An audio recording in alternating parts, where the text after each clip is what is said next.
Sa ibang balita po naman, mga kabrigada, nanindigan po ang International Criminal Court o ICC sa isang panayam na isa itong judicial institution at hindi magbibigay ng komento hinggil sa mga political speeches.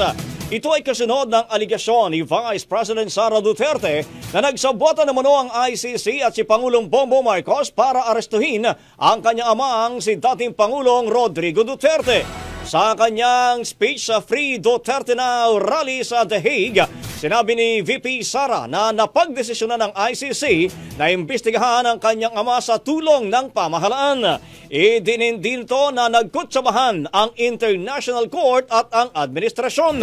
Sinabi ng pangalawang Pangulo na ginagamit ng Marcos administration ang ICC upang malayo, makulong at mawala na ang kanyang tatay sa Pilipinas. Ang bahaging ito ay hatid sa atin ng Maxan Mangosteen Santon Coffee. Max Healthy, Max Sarap.